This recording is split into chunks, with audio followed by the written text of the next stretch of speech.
Jim Rickards es un conocido gurú americano, editor de Strategic Intelligence y autor de numerosos bestsellers sobre economía y mercados.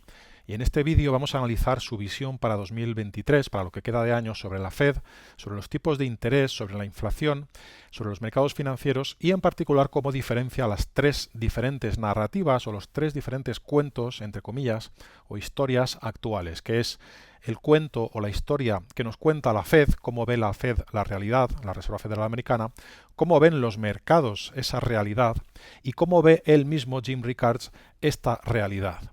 Me parece que es un enfoque muy adecuado y eso es lo que os quiero mostrar en este vídeo, donde al final os contaré también cómo enfoco personalmente la inversión en este entorno incierto, donde por ahora las bolsas están subiendo, los tipos de interés y la inflación parece que están haciendo techo. Bueno, la inflación no parece, está corrigiendo claramente, pero afrontamos el riesgo de una recesión brusca. Esa es una de las ideas clave que va a desarrollar Jim Rickards, como vamos a ver a continuación. Una recesión que habrá sido provocada por la Fed, por su tozudez a la hora de seguir subiendo tipos, por el uso que hace la Fed de indicadores retrasados como es el empleo, lo vamos a ver a continuación en el vídeo, cómo la Fed ha provocado una subida masiva de tipos de interés y una inversión extrema de curva de tipos, la quiebra del Silicon Valley Bank y del Credit Suisse en Europa por efecto de contagio, y cómo eso podría ser el disparador de una crisis de crédito nunca vista y que provoque una recesión muy superior a lo que descuentan muchos actores económicos. Eso os contaré al final del vídeo cómo considero que se puede navegar en este entorno tan incierto donde tenemos una situación aparentemente positiva pero con un riesgo oculto, es la parte oculta del iceberg. Pero primero, antes de entrar a cómo afrontar la inversión en este entorno de incertidumbre, vamos a ver en detalle los argumentos y los datos que nos aporta Jim Rickards. Jim Rickards nos dice, por lo tanto, que la historia de la Fed es la siguiente. Hablan de una tasa de interés objetivo del 5,25%, que es el nivel que ellos estiman suficiente para hacer que la inflación vuelva a niveles razonables. La inflación ya está empezando a bajar. Luego veremos que para Rickards la Fed se está fijando en indicadores retrasados como es el propio empleo. Un punto muy importante que comentaremos ahora más adelante. Pero vamos primero con las tres historias. La Fed nos dice, por lo tanto, que le queda muy poco para dejar de subir los tipos de interés, probablemente en el mes de mayo. ¿Y los mercados? La segunda parte de la historia. ¿Los mercados se creen la historia de la Fed? Sí, sí se la creen, especialmente los mercados de renta variable, que consideran que la inflación está bajando, que la subida de tipos de la Fed está consiguiendo los efectos deseados y que por lo tanto en el momento, y ya se está empezando a ver la amenaza de recesión, pues la Fed decidirá plantearse el famoso pivote, el pivote que es el punto en el que dejan de subir tipos y se plantean incluso de cara a 2024, eso es lo que los mercados se están creyendo, que se produzcan bajadas de tipos. Recordemos, entre paréntesis, que el mercado previamente estuvo descontando ya bajadas de tipos para 2023 y ahora ya los está retrasando. Descontar, cuando el mercado descuenta, significa que eso está en precio, que los mercados están cotizando teniendo en cuenta esa realidad. ¿Cuál es la realidad, precisamente según Jim Rickards? Bueno, pues él nos dice que la recesión que está provocando o que provocará la curva de tipos y la curva de tipos invertida, pues será mucho más fuerte de lo que el mercado y la Fed están esperando. La inversión de la curva de tipos es el mejor predictor de recesión. Ha funcionado muy bien en los últimos 50-60 años, anticipando siempre recesiones. Las bolsas actualmente nos dicen que todo va bien. El mercado de bonos es otra historia. El mercado de bonos no nos dice que la situación sea tan buena. Para ellos, precisamente, el mercado de bonos es donde están los tipos de interés y ahí nos está diciendo la inversión de la curva de tipos que la situación es mala y que va a empeorar. La bolsa parece más condescendiente. Nos dice que cree en la tesis del crecimiento con baja inflación. En cambio, como dice Jim Rickards, los mercados de bonos nos avisan de que viene un huracán, que la situación es mala y empeorará. Jim Rickards coincide más con el mercado de bonos y con su opinión es que probablemente la Fed está haciendo lo mismo que ha hecho desde el año 1913, que es pasarse de la raya, excederse en la subida de tipos porque está sistemáticamente mirando indicadores retrasados. Probablemente ya estamos en la tasa objetivo, pero la Fed todavía no se da por enterada. Fijaros, por ejemplo, en este gráfico del bono americano a 2 años, la subida vertiginosa que acumula desde mínimos. No parece razonable pensar que sea necesario que los tipos suban todavía más.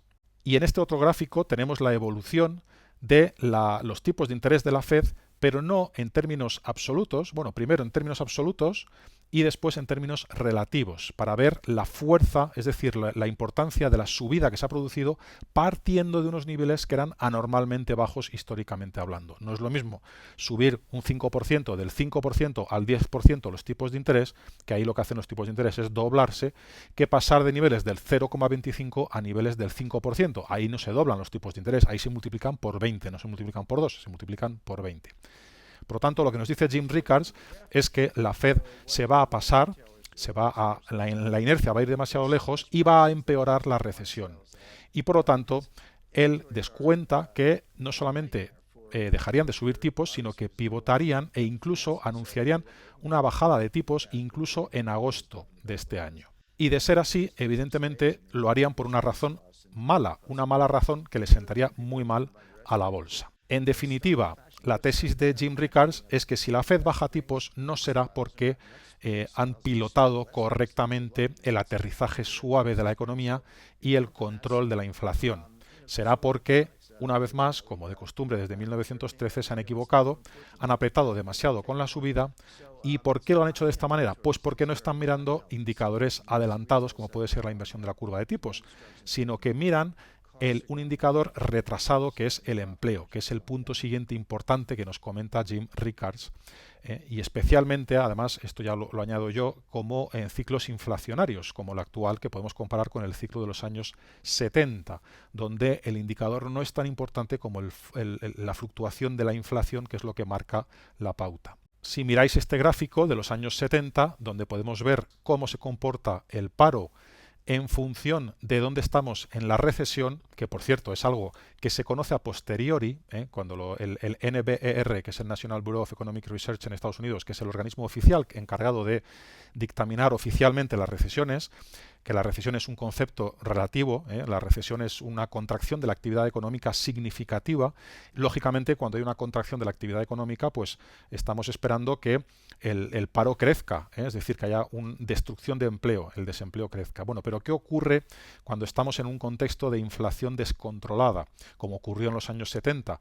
Pues lo que ocurre es que el paro no se destruye con tanta facilidad, es decir, el indicador dominante no es tanto el paro como la inflación. ¿Vale? Y por lo tanto, cuando veamos que se empieza a destruir empleo, es que ya estamos en niveles de recesión. Cuando la Fed se ponga a bajar tipos de interés agresivamente, de nuevo por detrás de la curva, es porque ya estaremos en recesión. Hace más de un siglo que la Fed funciona de esta manera y de hecho la última vez que ocurrió fue en el año 2018, cuando la Fed estuvo subiendo tipos mientras las bolsas caían. Por lo tanto, no cabe esperar que esta vez sea diferente. La Fed probablemente irá por detrás. ¿En qué momento bajará los tipos de interés la Fed? Pues probablemente cuando vea que se están produciendo eventos fuertes tanto en la economía, como puede ser la quiebra del SVB, que el del Silicon Valley Bank, que es lo que marcó en su espíritu el principio o adelantarse al final de la subida de tipos, como en la economía, en la bolsa. La Fed solo reaccionará cuando vea que la bolsa cae fuerte, es decir, cuando los mercados están descontrolados. Por ahora las bolsas siguen al alza, por lo tanto, en el modus operandi habitual de la Fed no cabe esperar que veamos un recorte fuerte, salvo que empiece a haber problemas fuertes en la economía que se trasladen a la bolsa, que además en la bolsa es donde en primer lugar los veremos. Dicho de otra manera, la Fed intervendrá cuando observe un colapso caótico en las bolsas. ¿Ocurrirá ese colapso? Bueno, pues Jim Rickards nos dice que sí, que él cree que sí, pero que todavía no estamos en esas. Nos dice Jim Rickards que cree que habrá un cambio en la Fed en verano, pero que no será suave, será forzoso. Y donde Jim Rickards ve que el mercado se está equivocando es que efectivamente habrá recorte de tipos, pero no de la forma suave y ordenada que el mercado está de una forma prácticamente ingenua descontando en estos momentos. Para él eso es un cuento demasiado bonito para ser cierto y lo que él descuenta es que efectivamente la Fed recortará tipos, pero lo hará de una forma caótica y en medio de la tormenta. Bien, nos dice por lo tanto Jim Rickards que la Fed provocará una severa recesión. ¿Por qué? Pues porque la Fed se basa en indicadores rezagados y poco fiables, como por ejemplo el desempleo, la tasa de paro. La tasa de paro es un indicador retrasado. él no le da ningún valor, dice Jim Rickards. Yo no le daría ningún valor porque no tiene en cuenta algo clave, que es la tasa de participación de la fuerza laboral. ¿Qué es la tasa de participación de la fuerza laboral? Bueno, pues es igual, es un ratio que mide arriba el número de trabajadores más el número de personas que están buscando activamente un trabajo y lo divide por la población total. Como vemos en este gráfico, viene cayendo desde prácticamente finales de los años 90 y se ha acelerado la caída en la década de los años 2010 y con el confinamiento esa tasa de participación laboral se desplomó literalmente y le está costando mucho rebotar. ¿Qué significa eso? Bueno, pues que el número de personas trabajando más el número de personas que buscan, que desean y que buscan activamente un trabajo no se está recuperando como debería después de una crisis como fue la del confinamiento. Y por eso, como la tasa de paro, el indicador de la tasa de paro económico está midiendo el número de personas que están en paro en comparación con la población, resulta que si tú no estás buscando activamente un trabajo, no formas parte de la tasa de paro y por eso es un indicador engañoso. Nos dice Jim Rickards que cuando te acostumbras a no trabajar o a trabajar desde casa, pues es difícil cambiar el hábito.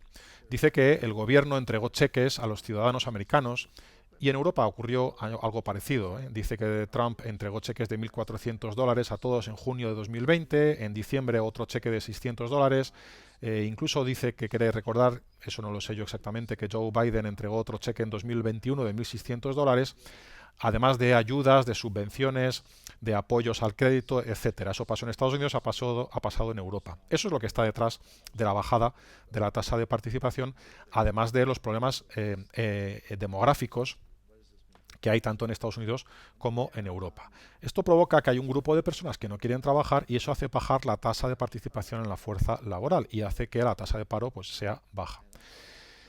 Una tasa de paro, por lo tanto, inferior al 4%, pues incluye a personas que no quieren, no incluye a las personas que no quieren trabajar. Y por eso el dato de desempleo, pues para él no tiene ningún valor de cómo está la economía realmente. Pero más allá de eso, el paro siempre ha sido un indicador rezagado, porque aumenta solo cuando ya ha empezado la recesión. Especialmente en los momentos en los que el protagonista no es tanto el empleo ni el crecimiento económico, sino la inflación, cosa que es lo que ocurrió en los años 70. De nuevo nos dice Jim Rickards que la Fed se fija mucho en la tasa de paro, la tasa de desempleo, y creen firmemente en la curva de Phillips. ¿Qué es la curva de Phillips? La curva de Phillips es una especie de norma económica que nos dice que existe una relación inversa entre el paro y la inflación. Es decir, cuando sube el paro, en teoría tiende a bajar la inflación, porque no hay consumidores y no hay trabajo, por lo tanto la actividad económica se reduce, la inflación cae. Y al revés, si la inflación es alta, significa que hay un sobrecalentamiento de la economía y ese sobrecalentamiento de la economía siempre va en paralelo con un paro bajo, es decir, una actividad económica intensa. Bien, eso suena muy bien en teoría, pero en la práctica hay ejemplos de sobra para demostrar que esa curva de Phillips en la que crea la Fed no funciona y es una tontería. En los años 70 hubo una inflación muy alta, y también hubo un desempleo alto. Y en los años 2010-2020 hemos visto justo lo contrario, una inflación muy baja y un desempleo muy bajo. Por lo tanto, realmente en la práctica no necesitamos tener esa correlación, esa línea correlacionada, sino que podamos estar pues prácticamente en cualquier parte del cuadrante. Podemos tener las cuatro combinaciones, inflación alta o baja y paro alto o bajo. En la práctica hay otros factores que influyen y que, pues que hacen que esta curva de Phillips en la que crea la Fed, y esto tiene importancia porque significa que la Fed cree que en el momento que el paro empiece a subir, la inflación bajará y existe el riesgo de que se pueda descontrolar las dos cosas a la vez. En definitiva, Rickards cree que la recesión será peor de lo que esperan los analistas y por lo tanto de lo que espera la bolsa, de lo que descuenta la bolsa. Y se plantea incluso la posibilidad de que el índice SP500 pueda caer entre un 30 e incluso un 50%. Jim Rickards comenta también que los salarios reales, es decir, el salario una vez descontada la inflación, llevan bajando 21 meses consecutivos. Por lo tanto, el poder adquisitivo de los trabajadores está disminuyendo. Y si disminuye el poder adquisitivo, significa que la actividad económica tiene que reducirse. Bueno, es un ejemplo de de indicador que, bueno, que dificulta el crecimiento económico y que la economía vaya mejor, pero desde luego no es el único y hay otras muchas formas de ver esa recesión que ya empezamos a ver, empezamos a asomar el hocico, ¿no? Y la gran duda y el gran problema está en que esa recesión sea peor de lo esperado. Jim Rickards nos dice que tenemos que empezar a prepararnos ya para esta eventualidad de recesión muy superior a lo que el mercado y en general la Fed también y los mercados esperan y descuentan. Tenemos que empezar a prepararnos ya.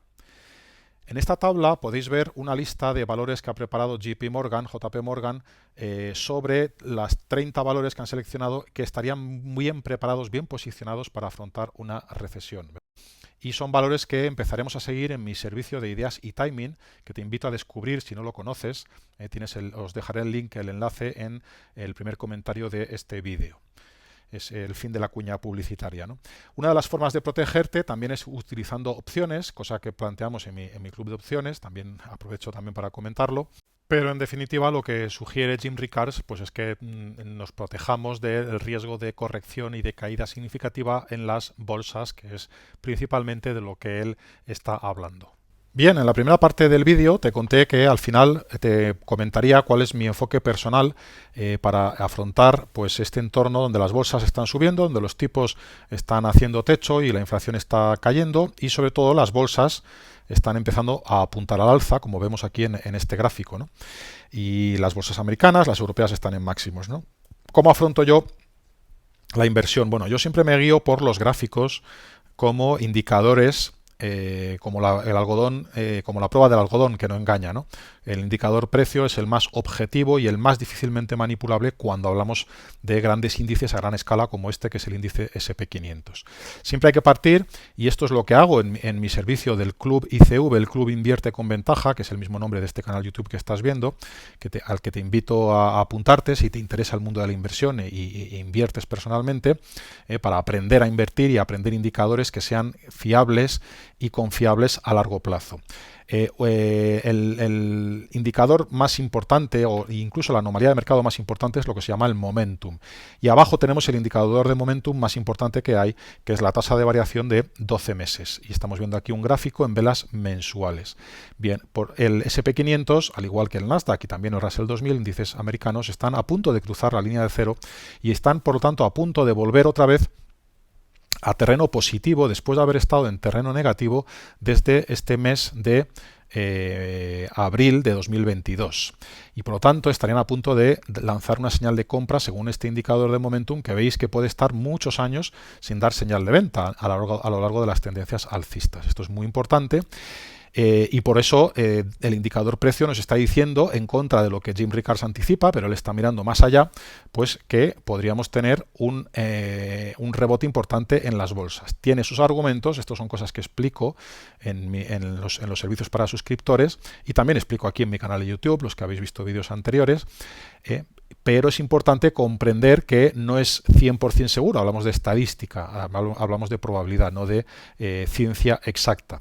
Aquí no hay ciencia exacta. Entonces, el SP500, por resumirlo en un índice muy importante como este, está apuntando al alza y estaría a punto de romper niveles importantes y de lanzar una señal de compra. Este es el gráfico, como decía, en velas mensuales. Aquí tenemos el gráfico en velas semanales, donde también vemos algo parecido. Y aquí empezamos a ver ya algo más importante, y es que esa secuencia de máximos y mínimos decrecientes ha sido rota con poca convicción. Estamos marcando ya máximos locales crecientes y mínimos locales también ligeramente crecientes, pero no con una convicción fuerte. Y por lo tanto, de momento, estamos en proceso de romper esta zona de resistencia después de haber roto la directriz bajista.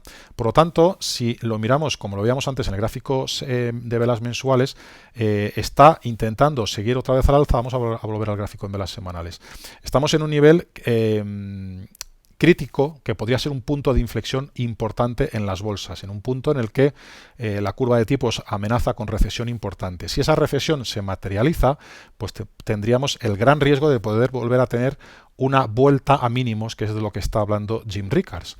Y una vuelta a mínimos, una caída del 30%, como él menciona, entre un 30 y un 50%, bueno, no sé si se refiere desde máximos o desde niveles actuales, ¿no? Pero en cualquier caso, una caída desde los niveles actuales sería suficientemente destructiva como para que le prestemos atención. Entonces, ¿cómo navegar en este entorno de incertidumbre? Bueno, yo creo que hay que afrontar, y voy a poner aquí alguna media móvil como esta, que es la media móvil, si no recuerdo, de 50 sesiones, por poner una media móvil que sea lenta, ¿vale?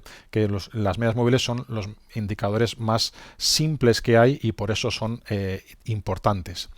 Las medias móviles, aunque no siempre te están dando señales correctas, pero sí que hay los momentos en los que te da señal de compra, tienes que estar dentro, los momentos en los que te da señal de venta, pues tienes que estar fuera, pero no, vamos a ponerlo de esta manera, no siempre vas a ganar, ¿no? En esos momentos. Pero bueno, si entras aquí, sales aquí, vuelves a entrar, vuelves a salir y te libras de la caída fuerte. Simplemente con esta media tan sencilla como es la media móvil de 50 sesiones.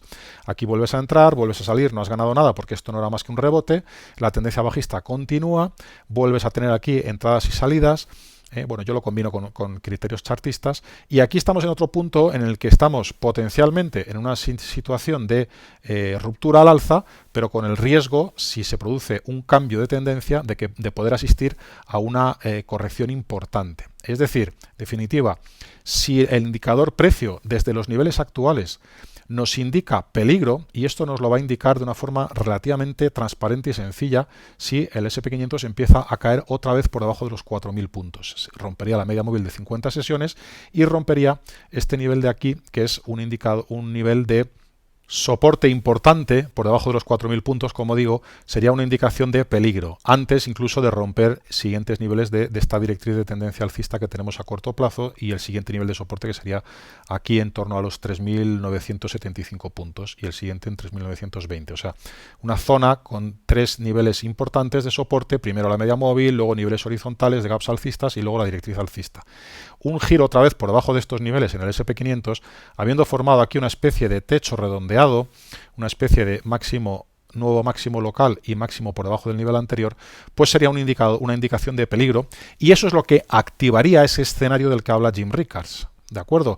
Es muy importante. Recordad que estos gurús lanzan muchas señales, también lo hace por ejemplo Rubini, que fue uno de los que anticipó la corrección del año 2008, y la mayoría de esos avisos se quedan en nada. Son sobre todo y principalmente son vendedores de grandes libros, de grandes bestsellers, aunque evidentemente tienen una capacidad intelectual superior, una capacidad de análisis importante, pero eso no les lleva a ser multimillonarios gracias a las operaciones que han hecho en el mercado, ¿no? De hecho, como curiosidad, Jim Rickards estaba metido en el consejo asesor, me parece que se llamaba,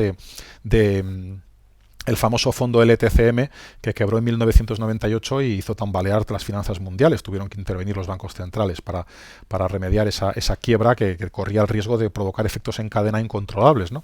Curiosamente, ¿no? Entonces, bueno, evidentemente no es que lo quebrara él, ni mucho menos, pero bueno, estaba metido en esos fregados y bueno, estaba de consejo asesor, no sé si tenía dinero metido o no, pero no lo vio venir y no lo pudo evitar de alguna manera, ¿no? Por lo tanto, mucho cuidado con quererse esto a pies juntillas, ¿no?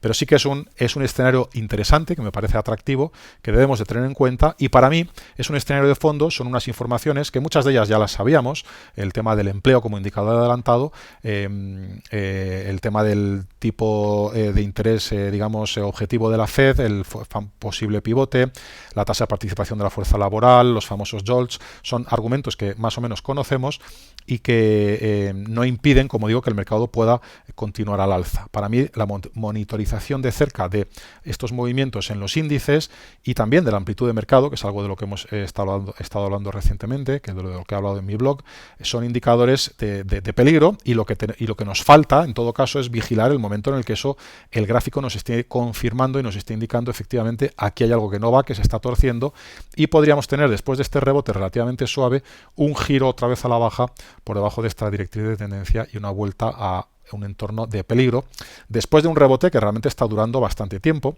Desde el segundo trimestre del año 2022, desde el suelo de octubre, está el S&P 500 rebotando, el Nasdaq con un poquito más de fuerza últimamente también, las bolsas europeas volviendo a máximos, es decir, que la bolsa americana estaría rezagada respecto a la bolsa europea, y esto significa que ya hemos tenido una fase de rebote, es decir, el mercado ya estaría maduro eventualmente para poder plantear una recaída, ¿no? Y este rebote ya recogería pues el extremo sentimiento negativo y pesimista que hemos tenido en el año 2022, que por otro lado también es cierto que no termina ni mucho menos de transformarse en otra cosa diferente en 2023, donde seguimos viendo pues el famoso wall of worry, ¿no? El muro de las preocupaciones, que es una forma de ver el escepticismo que sigue existiendo en el mercado, y eso sería un argumento que apoya las subidas en los mercados al alza, ¿no? Y por eso, bueno, pues desde hace unas sesiones, desde hace unas semanas, mejor dicho, planteé que el sesgo técnico para mí del mercado volvía a ser alcista, ¿no? Utilizando ahí en ese caso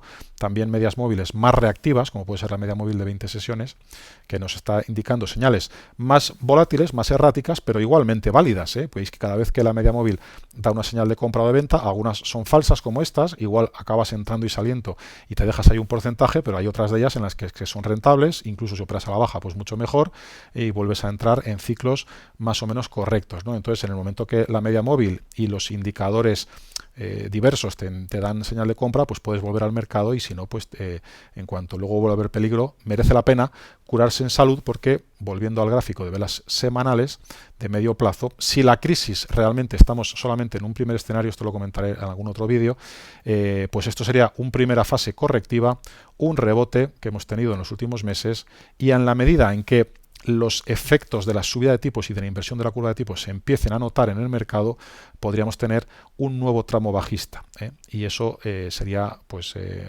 una eventualidad que uno de los movimientos de mercado que merece la pena